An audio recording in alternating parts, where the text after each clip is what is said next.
Hi! Kumusta mga kababayan? Kasama niyo na po ngayon si Ka Eric sa isa na namang video analysis at video talakayan. Sana po ay nasa mabuting kalagayan kayo habang pinapanood po ninyo ang ating video talakayan na ito. Sa puntong ito, bibigyan po natin ng paglilinaw ang mga ugnayan ng sindikato sa gobyerno ni Marcos at ni Romualdez. Sapagkat ito nga po ang binibigyang diin o ipinapakita na emphasis doon po sa mga revelations sa 3-part video installment na inilabas ni Ginoong Saldico na ang gobyerno ni Marcos ay isang sindikato, a criminal syndicate operating for plunder and large-scale corruption of government funds. At si Saldico bahagi ng sindikato bilang matadero, eksekutor at bangkero nila at bodigero ng mga pera na kinulimbat sa loob po ng 3 budget cycle or 3 years. Ang isang sindikato, hindi pwedeng walang mastermind. Hindi pwedeng walang conspirator. Hindi rin pwedeng walang executor, operator, protector, at hindi pwede na walang sistema. Kaya nga po, ito ang ibinulgar ni Saldico, na si Marcos ang mastermind. For example, sa lahat po ng budget cycle, 2023 budget, 2024, and 2025, hindi po makapag-operate si Saldico kung ang basbas lang ni Romualdez ang mayroon, sapagkat ang ultimate na magpipirma upang maisakatuparan ang pagnanakaw at malawakang pangungulimbat at pandarambong sa kaban ng bayan, si Marcos ang magpipirma ng budget. And that is the most logical explanation why Marcos is the mastermind. Hindi pwedeng nakinabang lang siya, kundi nakinabang siya dahil siya mismo ang mastermind. Una, ang naghahanda ng National Expenditures Program, sila Marcos. So nakikita niya ang daloy ng pera na gagastusin, saan ito kukunin. At alam niya na may kulang yon, kaya nga nangungutang. Ibig sabihin po, every year, there is a budget deficit. Yung gap ng budget deficit na yon, pinupunuan sa pamamagitan ng pag-utang. So ibig sabihin, pwede mong punduhan ang ibang mga proyekto at later on ang iba, pupunduhan mo sa pangungutang. Kaya may unprogrammed appropriations. Ayun. So hindi totoo na doon lang pinagplanuhan kay Saldico at sa antas nila ni Romualdez. Ito ay coordinated, planado, at nag-uusap sila. Kaya, pagdating sa National Expenditures Program, may mga inaalaw na o pinapayagan si Marcos na ilang mga projects na alam niya gagamitin nila Romualdez para sa kanilang fundraising. Kunwari, gagamitin sa AKAP, AIX at iba pa. Subalit alam din ni Marcos na ito ay partida sa sindikato ng Kongreso, which may ilang mga senador na nakinabang din. Yan ang totoo, kaya nga may ayuda. Pinayagan niya, sapagkat sa ayuda, na itatago po ang ilang mga palusot at mga proyekto na kunwari pet project. Halimbawa, si Hontiveros mayroon siyang 3 billion insertions na according sa mga ipinahayag nila Katunying ay mayroon itong component na mga 700 million pesos na flood control projects.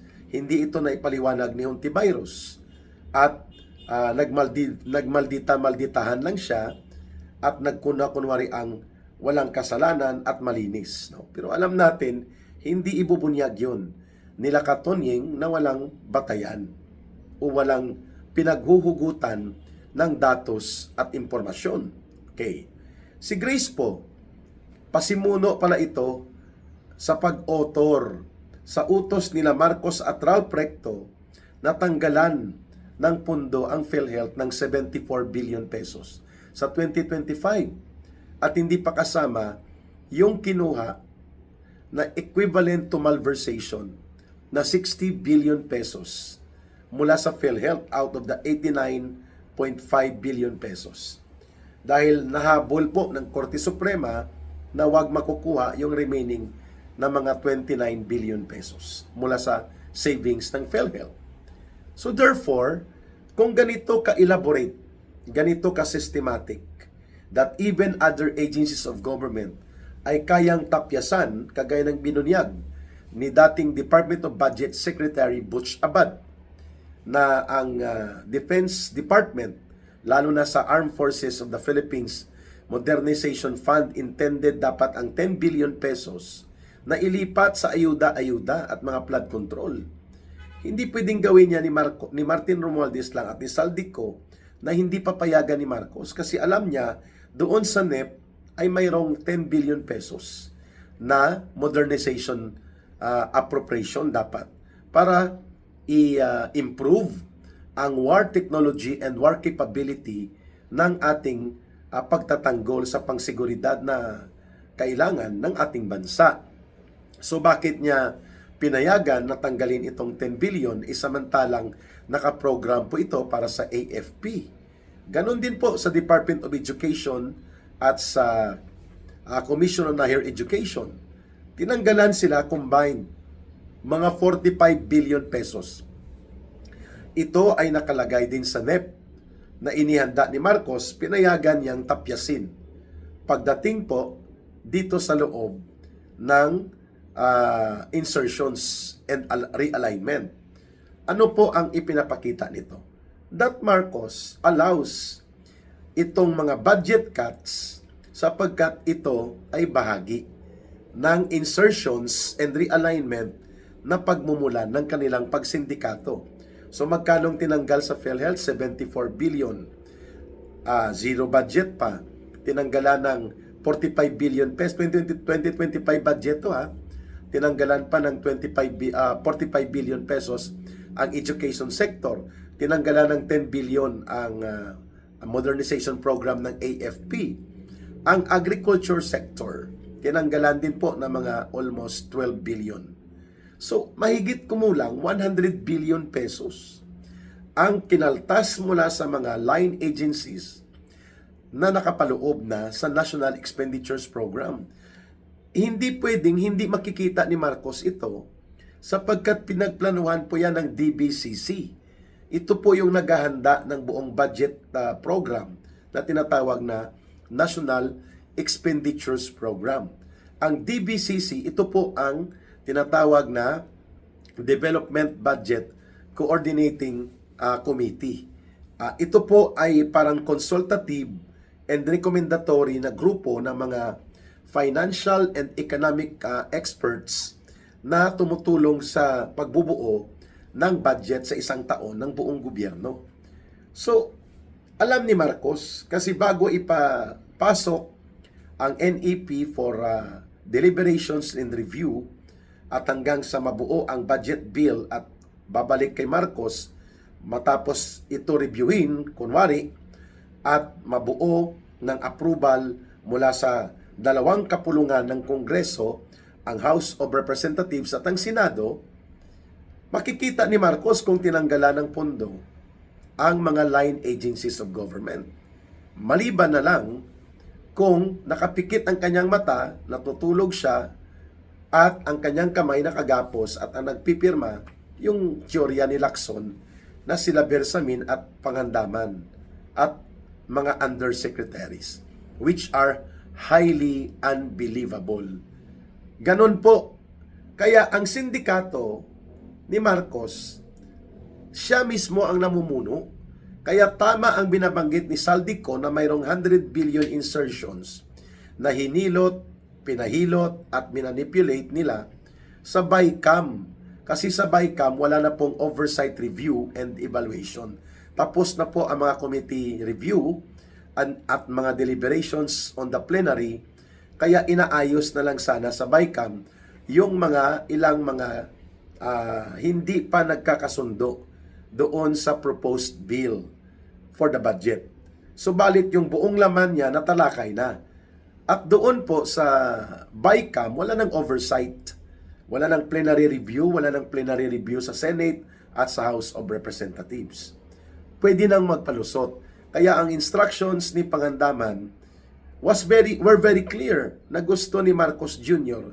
sa 2025 budget makapagpalusot siya ng 100 billion pesos na insertions. At hahanapan niya nila Saldico at Martin Romualdez. Kaya nag-verify si Saldico kay Yusek Adrian Bersamin at pati kay Jojo Cades. At itong mga taong ito, nag-verify din si Saldico kay Martin Romualdez. So papaano na hindi malalaman ni Marcos ang mga pangyayari, pati nga ang mga dapat nasa kanyang paligid na siyang pinanggagalingan ng kanyang mga utos, nag-verify mismo si Ginoong Saldico kung tama ang instructions. At tumutugma sa sagot ni Martin Romualdez, what the President wants, he gets. Ibig sabihin po, utos talaga niya. The way Saldico describes it, hindi niya kayang gawin na siya lang lahat sapagkat bubukol at mabibisto ang sindikato kung hindi involved ang mastermind sa buong operations. Kaya, naniniwala ang taong bayan na totoo at tama ang binanggit ni Saldico na pina-advance ni Marcos ang 25 billion pesos doon sa insertions na yun sapagkat itatago yun sa loob ng DPWH. So papupunduhan niya yun at bahala na ang mga projects ng DPWH kung gagawing ghost o hindi. Basta nakuha niya ang 25 billion pesos. Kaya ang ibang projects doon at ibang mga programa sa ibang mga line items inilipat sa unprogrammed appropriations para itago na may insertions. Bali na displace po ang mga line items na dapat nakaprogram according to the National Expenditures Program sapagkat ipinilit ni Marcos na sa DPWH ipasok ang 100 billion pesos sapagkat gagawing mga ghost projects ito. O kaya, mga sindikato na proyekto. House show, peke, o kaya substandard. At ang malala, ghost talaga. At ito, nangyari sa maraming lugar. Ang ganitong paglalahad ni Saldico, Bulacan, Mindoro, Ilocos Norte, Cebu, at iba pang bahagi ng Metro Manila. Kasi pinayagan din ni Marcos ang sindikato sa Kongreso na makakuha din sila ng mga flood control projects. Between 500 million to 2 billion to 3 billion. Siyempre yung pinakamalaki, si Saldico at si Martin Romualdez. At nakita ito ni Marcos na mayroon pang mga sindikato sa likod niya na mas malaki din ang kinikita like si Garjola, si Congressman Mumo, si Congressman Garjola, hindi po ito nasisiyasat. Kaya umalma siya, bubukol ito, sasabog talaga ito. Sa Bulacan alone, sabi ni Saldico, 56 billion dyan ang kita nila Marcos. At diniliber yan kay Martin Romualdez at kay Marcos. That means, kung equal share si Marcos at si Romualdez, at totoo ang binabanggit ni Saldico na hindi siya nakinabang, which is hardly to believe, malamang hindi rin bababa sa 20 billion ang share ni Marcos sa mga Bulacan ghost projects. 20 billion din kay Martin Romualdez. At ang naiwan na mga 10 billion mahigit kay Saldico. Yun ang mas totoo. Ayun. Kasi hindi naman pwede paniwalaan lahat ng sinasabi ni Saldico, pero we can see through the truth na mayroong katotohanan ang binabanggit niya. But one thing is sure, ang lahat po ng galamay ng sindikatong ito na kung saan nagkakaroon ng mga pag-uunsihan ay hindi magaganap kung hindi pinagplanuhan. At ang pagpaplano nagmumula kay Marcos. Si Martin Romualdez ang kanyang chief conspirator. Ang kanilang principal executor, si Saldico.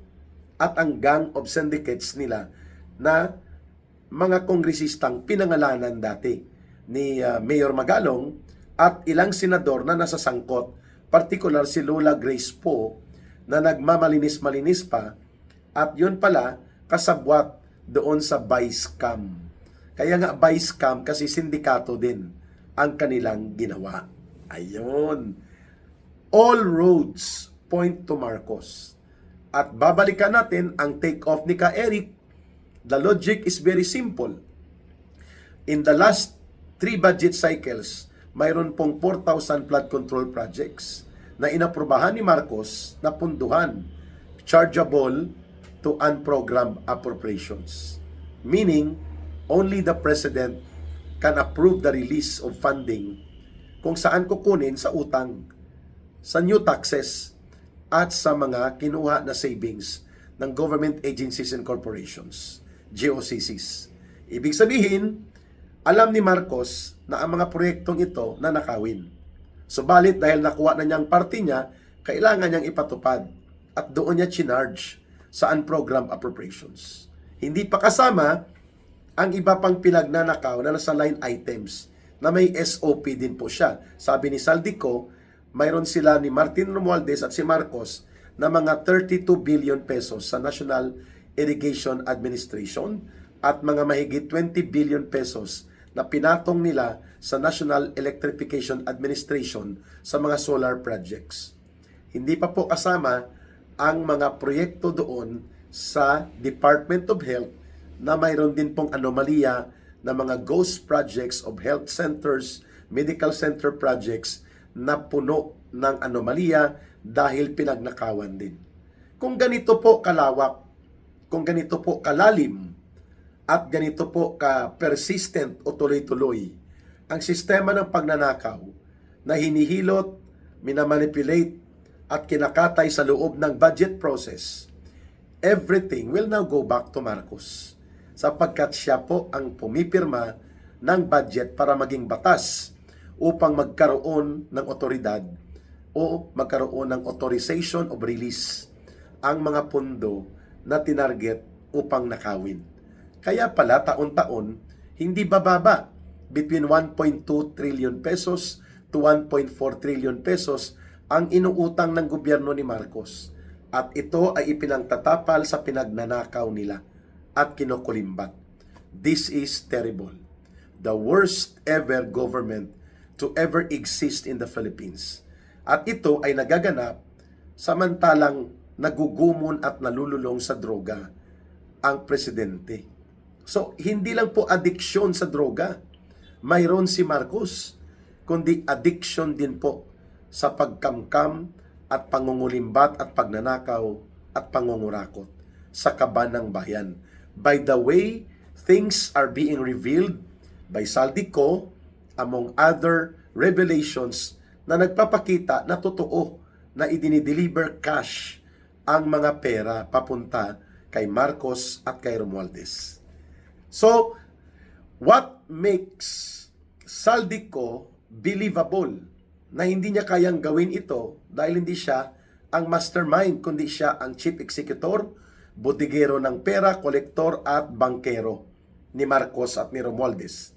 The authority significance. Ang authoritative significance nanggagaling kay Marcos pababa kay Romualdez papunta kay Saldico. Yan ang line of authoritative significance na nagbibigay kay Saldico ng lakas ng loob at tibay ng kanyang sikmura na gawin ito dahil pinapayungan at sinasalo ni Romualdez at ni Marcos ang kanyang ginagawa kasabwat ang mga sindikato nila sa loob ng House of Representatives.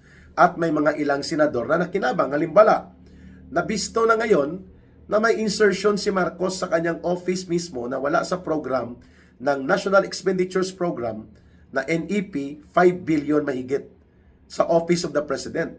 Nang tinanong ito kung ano ito, locally funded projects daw in behalf of the Office of the President. Wow.